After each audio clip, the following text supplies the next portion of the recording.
Truth by Susan Baxter. And in the beginning, she talks about a class where she has her students form a circle, and then one person gets in the middle, and they just kind of dance to the music and let it flow through them. And on one part, she talks about a guy that's like, she says he's like in touch with who he is, and she would consider him like spiritual or whatever, but she's like acting. It's not that. It's not meditation. It's actually doing.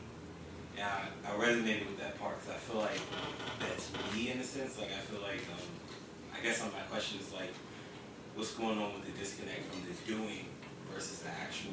Because the part where like you have to, I guess, center yourself and get to yourself, that part I found that I'm able to get to. But then when it comes to like the focus and the execution, there's like a drop off or a disconnect. To use law of attraction language, the vibration of what Susan Batson's talking about, and the vibration of what you see when you're seeing a great performance is very far from where you vibrate now. So the fact that intellectually you agree with what you read, you see a kinship between you and that description, your actual momentum in you as a hyper-rational, engineering-oriented person is what's on the front burner. And the vibration in you to actually be vibrating with what you see or what you're being open to as where the standard is, there's a big gap. And you're, kind of, again, like you put yourself in the direction of where you want to go. But your ego is just now saying, just tell me how it is and let me get it now. Let me get it now. And it wants to engineer an instant solution. So I was going to address that today, but first I want to check in with how many people here are familiar with Esther Hicks, Abraham, and the law of attraction. Great. Yeah. You've heard of Esther Hicks. The law of attraction, and I've heard those names, but I don't know the specific. You don't know what it is. Okay. It's the idea that, have you ever had a crisis in your life or an internal crisis where all of a sudden coincidences, like seeing somebody related to this crisis, the word for that's popularly used is called synchronicity. When something in the material world is resonating and manifesting in relation to some internal speed bump in your life. The law of attraction goes even further into suggesting that our lives can be sculpted by what we're thinking about, more than what we're thinking about, what we're feeling. And it relates to acting and method acting in the way that I was exposed to it, because the biggest culprit stopping people from their full potential is they've got their mind involved rather than their body and their heart. So does that answer your question? Does that address your question? Yeah, it does. I think, well, that's what it is, though. I think I'm thinking too much, like you said, but, so, but you, meditation, the part of you that's thinking too much, yeah, can't stop. It won't stop. Can't stop, won't stop. It doesn't want to stop. And it fundamentally believes that it will figure out this acting thing. It doesn't fundamentally believe that it comes from something other than it. It doesn't, but I do. But it is you right now. You with me? It is you. Yeah. And the joy you have at learning new stuff and hearing new stuff is also you. But the part of you that has that momentum is so much more momentum. That the part of you that's delighted to have these new ideas and reconnect with your own childhood wisdom is still on the back burner. Hello, come on in. What's your name? Giselle. Oh, hi. Hi. I'm so sorry. Giselle? Giselle. He's out. Yeah. Where are you from? Turkey. Oh, wow. Nice. Yeah. I know a little bit of Turkey. Dang, I'm trying to remember. Kardeşim. Kardeşim, my Kardeşim. Nabet. What? Nabet. No, that. What's up? Yeah, my friend said Turkey name a lot. There you go. Thank you so much. Yeah. No worries. Just checking in with those of you who've just arrived. I'm curious to know if you've heard of Esther Hicks and Abraham and the Law of Attraction. You have? I have. Great. And you? Also in Turkey. I know, right? Crazy. So this Law of Attraction gave me all this new energy and language to help people coming to me to learn acting. And one of the things that stuck with me is that she said, you know, there is an effort that we do make. There's joy, but it takes a focus to understand the difference between a thought and what you're feeling, and to take a personal inventory about what you are feeling. So my class, that at the beginning of the chair work, if any of you are familiar with it already, the beginning of everything is a personal inventory. That is the pebble that's dropped in the pond. So that personal inventory is the first thing. Most people, because it's a mess inside of our heads, but we'd like to learn some technique for acting where we don't have to look at the mess, right?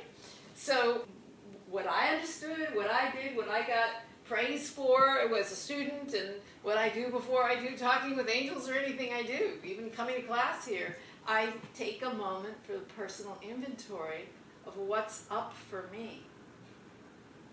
And some of it has joy, some of it has shadow, but you're not trying to clean it up. You're not trying, you're doing a real inventory, and that is on the way to method acting, and as I'm reading in Law of Attraction, that is on the way to joy.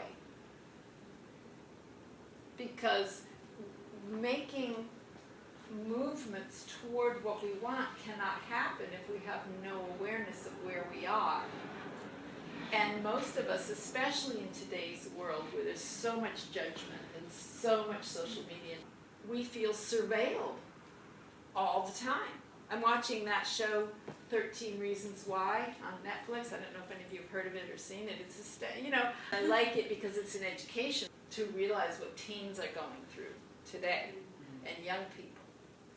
It's a whole other level of an attack on the spirit that teenagers today are going through. I don't know, who's young? How old are you? 31. How old are you? 27. But you're raised in Turkey, right? Which has its own problems right now. But so you're a grown up, yeah? Rachel's a grown up. So there's nobody a teen here. Bobby's the closest, I guess. 23.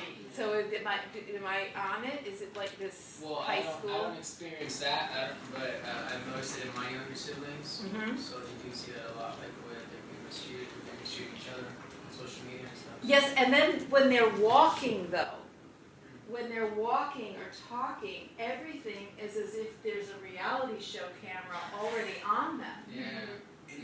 It's honestly the same for, well, you know me, I'm coming from like a corporate environment. It's the same with adults too, and even more so with like you said, Facebook and Instagram.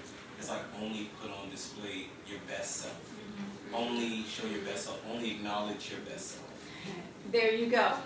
And so even though it's great in life in terms of corporate whatever we have to do, in front of a camera or on a stage, or for just an actress or an actor to be standing there and you have that B story going on in you where you're narrating everything you're doing on how it's going to look on those media things, the audience has X-ray vision, and that's what they see.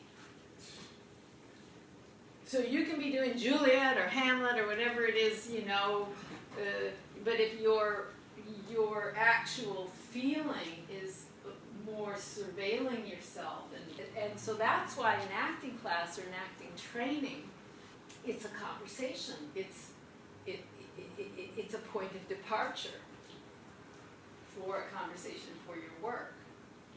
Frustration, whatever you want to put that you might be feeling with, I get it, I read these books, I get it, I want it, I'm there, I love it. And then you come up and you do something and you can tell you're still scripted, or I'll give you a note and say, I could see your enthusiasm, but when you were talking, it still sounds like you're reading a children's book. So when you're acting, you're going to have a lot of internal observations, adjusting yourself to your own center that has a different rhythm than this hyper-surveilled, hyper-edited version of most of people in mainstream society. Does that make sense? Yeah? So if you're extremely crushed at being different, it's going to be hard. Some people, it's very, very painful, even with their families. It's very, very painful. I had a girl, she's on that show, she's got a recurring role, and she's just really lovely. I met her 10 years ago, no, maybe 8 years ago, whatever, 8 or 10. And she was at UCLA. She took my class. It really became clear to her. She said, but my family, they can tell when I'm thinking deeply and it disturbs everyone. She said, and my family means more to me than acting. And I said, well, I'm glad I made it clear to you. I mean, you don't have to be doing this heavy lifting stuff.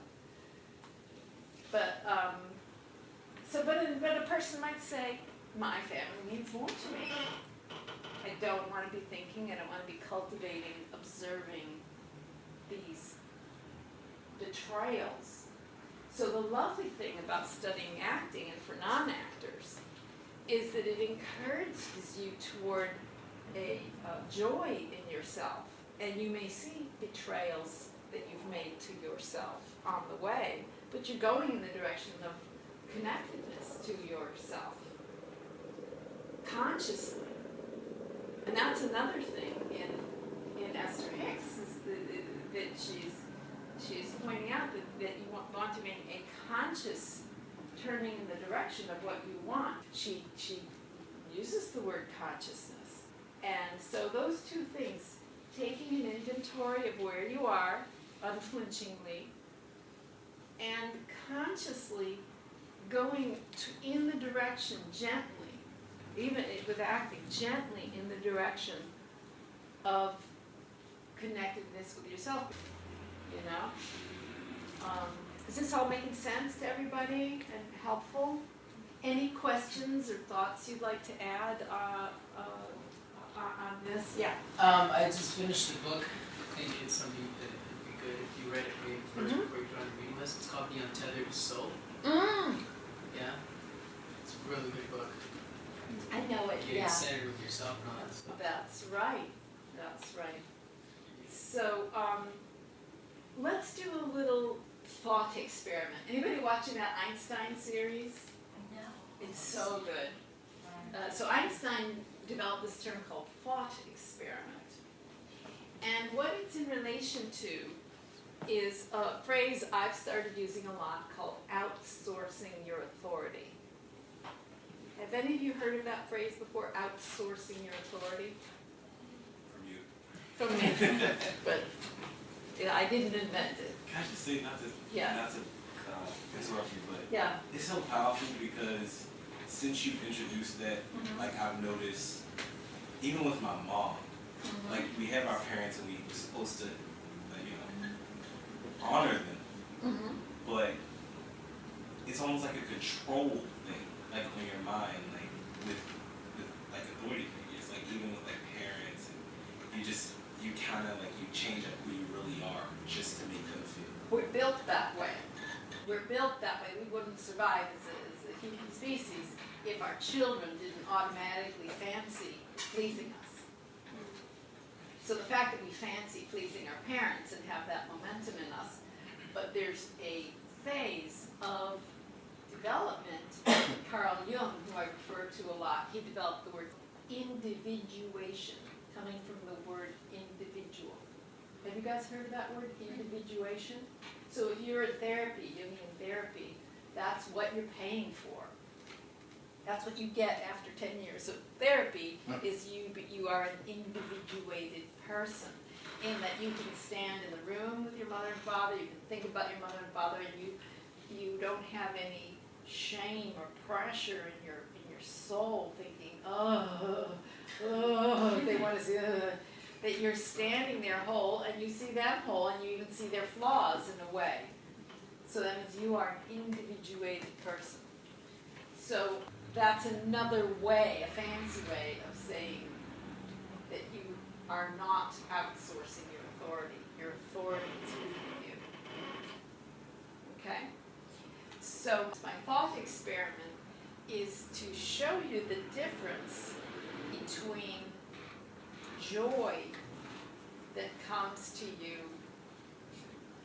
in an outsourced authority model and joy that comes to you from yourself. So let's just do a thought experiment. It'll take 2 seconds, or maybe 20 seconds. You can keep your eyes open or closed. Think about anything from your earliest childhood or recently, anything that you did that, like bringing a report card home, or where you made someone else happy. Just think about that and let that get in your body, where you did something, you got something, and you knew by having that or doing that, you were making someone else happy and proud. So really feel that in your body. And let the joy of it be in your body.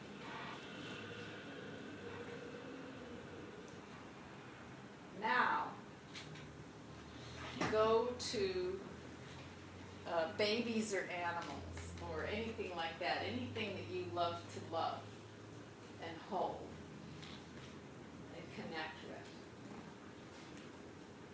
And think about having one, or now, or how it feels, or what that feels, the joy of just connecting with a puppy, or